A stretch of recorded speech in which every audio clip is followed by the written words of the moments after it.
Nós estamos com o Dr. Paolo Rama, que é o diretor da unidade de córnea do Hospital San Raffaele de Milão, e nós vamos falar sobre o estado atual do transplante de córnea. Essa apresentação vai ser em inglês e, logo na semana que vem, ela estará com subtítulos em português.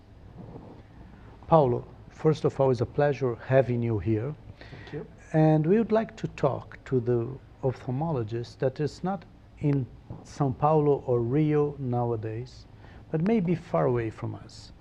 And I'd like to let them know what's going on with the corneal grafts nowadays. So I will begin with a very simple question for you. Not a long time ago, if a patient had keratoconus, we would try contact lenses, and if it didn't work, we would go for a penetrating keratoplasty. How is it your approach today? How do you deal with a patient that has keratoconus and until it gets a corneal graft, and what kind of corneal graft would you suggest for this patient? So nowadays for the keratoconus we are trying to prevent the progression, so to avoid surgery. And you know there is cross-linking today when possible. And second, for any other surgery, the rule is less invasive than as possible. It means that for keratoconus, nowadays we are proposing lamellar keratoplasty, which is mainly safer, can provide the same results of the PKs in terms of visual recovery and refractive error, astigmatism, but is safer. You can remove earlier the sutures, less steroids, so when possible, lamellar. Since you talk about the anterior lamellar, would be the DALK, right? Deep anterior lamellar keratoplasty. Let's talk about the posterior lamellar keratoplasties. So what can I expect from a patient that undergoes to posterior grafting? Patient has Fuchs dystrophy and it undergoes a posterior grafting, DMAC or DSEC. In the past, it would take maybe 3 to 6 months to recover vision. Is it still the truth? For Fuchs dystrophy, when the patient has a high expectations, nowadays we suggest DMAC. DMAC recovery is much faster. As soon as the graft is attached, they can gain 20/20 vision. And there is a tunnel, so the patient can have the sutures removed after at least a month. So it's a very safe and fast procedure with excellent results and very low risk of rejection. So just not a long course of steroids, so it's an excellent procedure. But when the expectations are not so high, DSEC it's easier, even if it takes a little longer to reach the best visual recovery. It is easier for the surgeon and less rebubbling, so less surgery for patients. So I suggest that the corneal surgeon should learn both the procedures. Great. Assuming I'm not a cornea surgeon, and now I have a patient that has cataract. Let's say a nuclear cataract, 3+.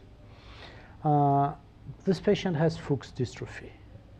Again, in the past, we would go an open surgery, corneal transplant, and cataract extraction.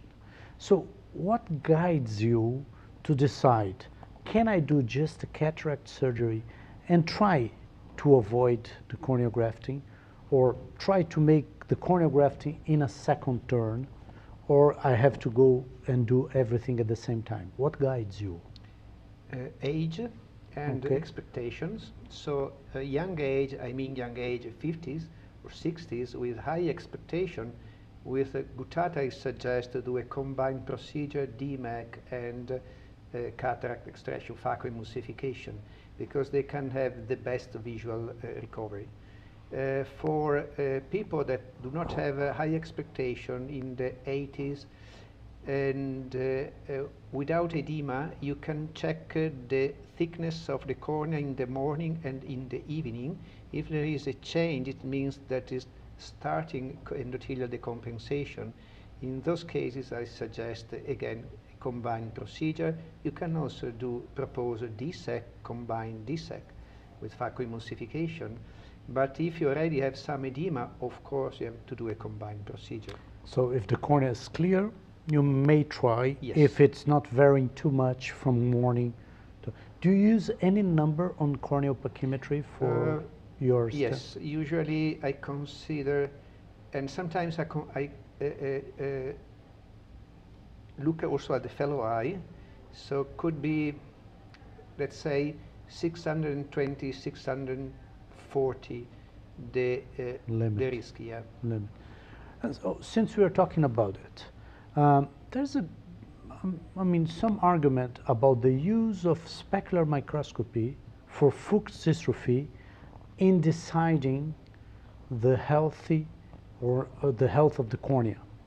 Do you believe that if I measure the corneal cell density with a specular microscopy, would it be helpful for me to decide if the cornea will or will not take the surgical aggression of a cataract surgery?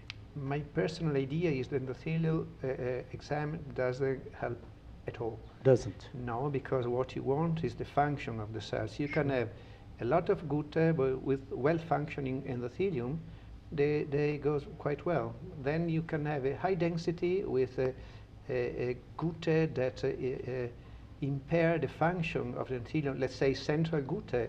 Those are patients that need a combined procedure, and we don't look at the endothelium at all. This is very good to know. So let's see if I can summarize it. The cornea must be clear, Yes. maybe less than 620 or to 640 microns. Yes.